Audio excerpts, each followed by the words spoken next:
छोटे से ब्रेक के बाद एक बार फिर आपका स्वागत है न्यूज 24/7 तक। मैं हूं आपके साथ निशा नामदेव। आइए रुक करते इस वक्त की बड़ी खबर की ओर। नागदा में बने खाटू श्याम मंदिर पर पूजा करने की बात को लेकर मंदिर पुजारी को पूजा करने नहीं दी जा रही है और पुजारी को धमकी देकर झूठे मामले में फंसाने का मामला अब तूल पकड़ता जा रहा है। इस बात को लेकर आज समाज सेवियों सहित कई सैकड़ों की संख्या में लोग एसडीएम कार्यालय पहुंचे, जहां उन्होंने प्रशासन से मामले में संज्ञान लेकर पुजारी को उसका हक दिलवाने की मांग की। तो वहीं पुजारी का ये कहना था कि मेरे पिताजी पिछले कई वर्षों से मंदिर की सेवा करते आ रहे थे, जिसके बाद उनके देहांत के बाद मंदिर की पूजा करने का जिम्मा मेरा था और ये मंदिर ट्रस्ट का है और कुछ लोगों द्वारा मंदिर को निजी बताकर मुझे पूजा करने से रोका जा रहा है और तो झूठे मुकदमों में फंसाने का प्रयास किया जा रहा है। वहीं कई वरिष्ठ लोगों का कहना था कि मंदिर ट्रस्ट का होने के बावजूद पुजारी को उसका हक नहीं दिया जा रहा।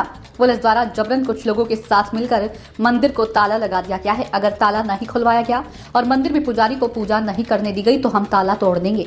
और सभी ने आरोप लगाया है कि पुलिस द्वारा मामले में लापरवाही बरती जा रही है और जबर पुलिस द्वारा ताला लगाए जाने वाले पुलिसकर्मी पर भी कार्रवाई होनी चाहिए। देखिए संजय शर्मा की रिपोर्ट। श्याम मंदिर पे कोई वारदात हुई, आपके साथ क्या मामला था पूरा? ये वो कविता गुप्ता, उनके हस्बैंड और उनके भाइयों के द्वारा पुलिस वाले को लेके वो लोग आए थे मंदिर पे। वो मंदिर पे जो ताला मैंने लगा रखा था वो ताला खुलवा के और दूसरा ताला लगवा दिया। उसकी एक चाबी उनको दे दी, एक चाबी मुझे दे दी। और पुलिस वाले ने मुझे थोड़ा मतलब चिल्ला के भी बातचीत करी मुझसे, मेरी मम्मी से, कि ऐसा नहीं वैसा, ये सब नहीं होगा, ऐसा नहीं चलेगा, मेरे को सब लिखित में चाहिए, मैं किसी के बोलने से नहीं सुनूंगा। और उसके बाद में उन्होंने बोला कल सुबह 11 बजे थाने पे आ जाना। थाने पे हम गए तो थाने पे कोई मिले ही नहीं जो वहाँ पे आए थे मंदिर पे। और मैडम से बात हुई तो मैडम बोले कि एसडीएम के पास जाओ, आपको किसने बुलाया, यहाँ पे कोई ज़रूरत नहीं है आने की। और बोले कि एसडीएम साहब के पास जाओ। एसडीएम साहब खुद मेरे कंधे पे बंदूक रख के चला रहे। हम आ गए एसडीएम साहब के पास। एसडीएम साहब बोलने लगे, बोले कि इसका मेरा कोई वो नहीं है, मैं कुछ भी नहीं कर सकता हूँ, मेरा कोई अधिकार नहीं है, ये वो। तो आप क्या करेंगे अभी? आप जान से मारने की धमकी दी उसके कौन दे रहा जान से मारने की धमकी है? कोई कविता की तरफ से जान से मारने की धमकी दी जा रही है और ताला लगा के गए। और इस पे पहले ही इल्जाम लगा रखा है कि मतलब ये वहाँ नशा करते हैं, ये गांजा वगैरह रखते हैं।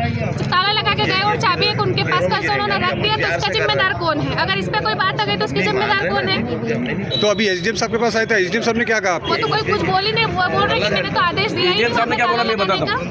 एसडीएम साहब ने ये बोला कि या तो लिखित में हमारे पास कोई प्रमाण बताओ आप, या तो अगर दान दिया तो उसका कागज बताओ, ट्रस्ट भी नहीं है, उसकी समिति नहीं है, अध्यक्ष को मतलब पुजारी को किसने नियुक्त करा? तो हमने बोला कि सब 25-30 साल से चल रहा है, सबके सामने चलते चल रहा है, कोई समिति थोड़ी जिसने दान दिया, दान देने के बाद हट जाता, दान देने के बाद कौन बोलता है? तो बोले अब हमारे ये पंडित अभी नया पंडित है, मतलब इनके पिताजी 25 साल से कर रहे थे, अभी ये 3 महीने भर से पूजा करे, इसको मांगो ये समिति कहाँ से लाएगा, ये ट्रस्ट का कागज कहाँ से लाएगा? ये क्या करे? तो 25 साल के पिताजी पूजा करे, उस जगह पूजा कर रहा है। तो अभी आप क्या चाहते हैं? अभी आप लोग क्या चाहते हैं? अभी हम ये चाहते हैं कि वो जो भेरू लाल पुलिस वाले जो हैं वो ताला लगवा के गए, वो ताला हम हटा रहे हैं और हम दूसरा हमारा ताला लगाएंगे। दूसरी बात क्या है कि हम ये चाहते हैं कि ये गरीब ब्राह्मण पंडित है, इसका अभी शादी भी नहीं हुई है, इसकी एक बेन कुंवारी है, पूरा कुछ भी नहीं है इसके लिए सेवा के लिए। तो ये अब यही पूजा करें वहाँ पर, वो समाज का ट्रस्ट बना दे, उसकी समिति बना दे। उसका कोई अधिपति ये भी नहीं कर रहा है कि हम अधिपति कर रहे हैं। हम तो कहते हैं कि एसडीएम साहब बोलेगा आप ट्रस्ट बना दो, उसकी समिति बना दो, वो ये पूजा करे। अभी ये हमारा कहना है। समाज मामले को लेकर क्या निर्णय निकला, क्या चाह रहे हैं आप लोग? हमारे पंडित जी को शांत हुए 1 महीना हुआ और वो कविता मैडम है जो इनको जब से ही परेशान कर रही है कि मैम हम आपसे पूजा नहीं करवाना चाहते हैं और आप मंदिर खाली करो, मतलब मंदिर पे पूजा नहीं करोगे आप लोग। तब उनने करा 25-30 साल, तो उनका बेटा क्यों नहीं कर सकता है? उनकी पत्नी क्यों नहीं कर सकती है? उनके 2 बच्चे कुंवारे हैं, 2 लड़कियों की शादी हुई, वो भी आएंगे जाएंगे, तो वहाँ से थोड़ा बहुत जो भी मिलता है तो उनके घर चलेगा, नहीं तो काहे से चलेगा घर? वो मैडम क्यों हटाना चाहती है? क्या बात है? ट्रस्ट का जिसने पैसा दिया, ट्रस्ट जो ट्रस्ट का वो मांग रही है कागज़ नहीं, ये सब चीज़ें जब उनके बाप दादा ने दिया उनको मंदिर पे पूजा करने के लिए, तो फिर वो क्यों हम पे आके सारा गल्ला वो ले जाती है हर महीने आके 11 के 11। इनको कुछ भी नहीं, वो तो जो अभी आप चढ़ावा लोग आता अभी है। आप लोग महिलाएं वगैरह क्या करेंगी अब जाके? अब हम लोग ने एसडीएम साहब और वहाँ पे सीएसपी कार्यालय वहाँ गए थे। अब उन लोगों ने बोला है कि हम देखते हैं, जांच करते हैं। वो नहीं करेंगे तो अगली बार हमारा ताला लगवाएंगे। अभी पुलिस वाला लगा के गए हैं, तो पुलिस वालों को ये अधिकार नहीं होता है कि जो ताला लगा के जाए मंदिरों के अंदर। और दूसरी बात ये है कि हम लोग ये चाहते हैं कि अभी मंदिर पे पुजारी पूजा करेगा और इसको आगे नहीं करने देंगे तो हम आगे और लड़ाई करेंगे। धन्यवाद। यहाँ पे आए थे तहसील कार्यालय में, क्या कारण था आने का आपका? देखिए, एक्चुअल में क्या है कि इस नागदा शहर का बहुत प्राचीन मंदिर, बहुत प्रसिद्ध मंदिर है बाबा श्याम जी का, जिसमें पूरे नागदा शहर की जनमानस की भावनाएं जुड़ी हुई है। उस मंदिर के हमारे पंडित जी के दुर्भाग्य से पापा की डेथ हो गई और आपके पापा उस मंदिर पे पिछले 25 वर्षों से आप सब सीनियरों के आशीर्वाद से वहाँ पर पूजन पाठ कर रहे थे। अब चूँकि क्या है कि इस दुनिया में सबसे महत्वपूर्ण चीज़ हो गई पैसा, और पैसा क्या है कि आदमी की नीयत खराब करती है। उनके पूर्वजों ने उस ज़मीन को उस मंदिर पर दान दी थी, आज उनके मन में खोट आई है तो उन्होंने उस मंदिर पर ताला लगा दिया। इस निर्दोष ब्राह्मण के साथ में उन्होंने धक्का मुक्की की, गाली गुप्ता की और जान से मारने की धोस दी। और वहाँ का एक थाने का जवान भेरूलाल वर्मा करके कोई जवान है, वो जाके ताला लगा के इनको कहता कि कल 11 बजे आप थाने पे आइए। तो आप सीनियरों के आशीर्वाद से हम सब लोग जब थाने पर गए तो वहाँ पर टीआई से बात हुई। टीआई ने कहा कि मेरे कंधे पर बंदूक रख के माननीय एसडीएम साहब चला रहे हैं, आप एसडीएम साहब से बात कीजिए। जब हम सब ने मन के एसडीएम साहब से बात की तो एसडीएम साहब ये कह रहे कि मेरा ह्यूमन राइट्स नहीं है, आप सीएसपी से बात करें। आप मुझे आप एक बात बताइए कि तहसील का मालिक होता है एसडीएम, मतलब जिसको सीधी भाषा में कहा जाए कि कलेक्टर यहाँ का एसडीएम। यदि कलेक्टर ऐसा कहेगा, थाना प्रभारी ऐसा कहेगा, और मैं एक नियम का हवाला दूँ तो नियम में कभी भी किसी भी पुलिस वाले को कहीं पर ताला लगाने का अधिकार नहीं होता है। आप सबके आशीर्वाद से, आप सब सीनियरों को, जो माता बहनों को, हम सब लोग अभी जा रहे हैं उस मंदिर पर, उस ताले को तोड़ेंगे। चाबी हमारे पंडित जी के पास में है, वो लगातार लंबे समय से वहीं पूजा करो, यही पूजा करेंगे। मेरा निवेदन ये है कि लगभग 30-35 वर्षों से वो मंदिर मैत्रास में स्थापित है। उसकी पूजा अर्चना तरुण के पिताजी पंडित राजेंद्र जी मेहता कर रहे थे लगातार। उनको भी वो नाम मात्र की तनख्वाह देते थे, वेतन देते।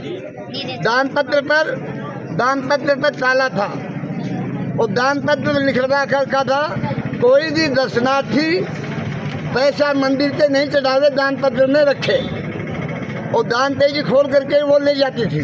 ठीक है, अब इनके पिताजी की देहांत हो गया, ये पूजा करने गए। मैं केवल इतना कहना चाहता हूँ, मैं दान पर नहीं जाता हूँ, मंदिर पर नहीं जाता हूँ। मंदिर जनता ने वो बनाया है, तो ये पूजा से इनको हटा करके जान से मारने की धौंस देना और गाली गलौज करना, धक्का मुक्की करना और वहाँ से निकाल देना, ये कहाँ का न्याय है? ये आवेदन हम थाने पर दिया, थाना प्रभारी ने उस पर FIR लॉन्च नहीं की, जबकि जान से मार देने की धौंस देना, धक्का मार के मंदिर से निकालना, ये जघन्य अपराध है। परंतु टीआई बिरला ज्ञान के में उन्होंने किया। अभी हम गए तो वो कहते हैं, दूसरी बात ताला लगवा दिया। एसडीएम साहब को ताला लगवाने का अधिकार है, कलेक्टर साहब का अधिकार है, पुलिस को ताला लगवाने का अधिकार नहीं है। उन्होंने अपना सिपाही को भेजा, एक चाबी इन्होंने रखी, एक चाबी उनको दी। कल को पुजारी जाता है, वो वहाँ पर स्मैक रखवा दें, अफीम रखवा दें और पुजारी को फंसा दें, जबकि चाबी 3 जगह पर है। तो मेरा निवेदन इतना ही है, हमने सब ने यही निर्णय लिया है सब ने कि ताले की चाबी पंडित जी के पास है, पंडित जी मंदिर खोलें, हमको सबको दर्शन करने दें और भगवान की पूजा अर्चना करें। और इसके बाद में यदि कोई उन्होंने विवाद किया तो उसके परिणाम प्रशासन को देखने पड़ेंगे, जनता उसकी जिम्मेदार नहीं रहेगी। पंडित जी वहाँ पूजा करेंगे, इनको पूजा करने से कोई ताकत नहीं जो रोक सके, और रोके वो आवे।